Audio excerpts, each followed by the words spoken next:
Hi hello friends, welcome back to Media Talks. நான் உங்கள் Monica. One more BDS வந்து நமக்கு கிடச்சிருக்கு.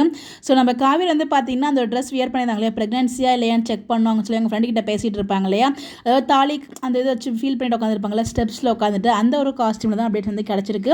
அதே காஸ்ட்யூம்லேயே மாமி கூடயும் பேசிகிட்டு இருக்காங்க. என்னவா இருக்கும், ஒருவேளை நம்ம காவிரி அந்த தாலியை பார்த்து ஃபீல் பண்ணுறதா மாமி பார்த்துட்டு என்னென்னு கூப்பிட்டு கேட்குறாங்களா என்னன்னு நமக்கு தெரியல. இல்லை ஸோ நெக்ஸ்ட் டேவே இந்த ட்ரெஸ் வியர் பண்ணிவிட்டு ஸோ அவங்க வந்து பார்த்திங்கன்னா காவிரியோட விஷயத்தை விசாரிக்கிறாங்களா, என்னாச்சு ஏன் அப்படிங்கிற மாதிரி அவங்க எதுவும் என்ன எதனால் நீங்கள் பிரிஞ்சிருக்கீங்க அந்த மாதிரி எதுவும் பேசுகிறாங்கன்னா நமக்கு தெரியல. பட் ஏதோ அவங்க ரெண்டு பேருக்கும் ஒரு கான்வர்சேஷன் போகுது. எனக்கு தெரிஞ்சு மேக்ஸிமம் அவங்க தாலியை பார்த்து ஃபீல் பண்ணுறத பார்த்துருப்பாங்க, அதை வச்சு ஒரு கான்வர்சேஷன் போகும்னு நினைக்கிறேன், என்னோட கெஸ் படி.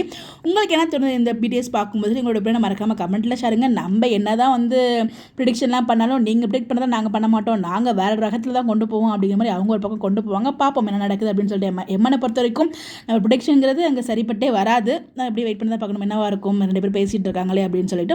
உங்களுக்கு எதுவும் ஐடியா இருந்தால் மறக்காமல் கமெண்ட்டில் ஷேர் பண்ணுங்கள். இந்த மாதிரி எப்படி தெரிஞ்சுக்க நம்மளோட சேனலை ஃபாலோ பண்ணிக்கோங்க. Bye bye.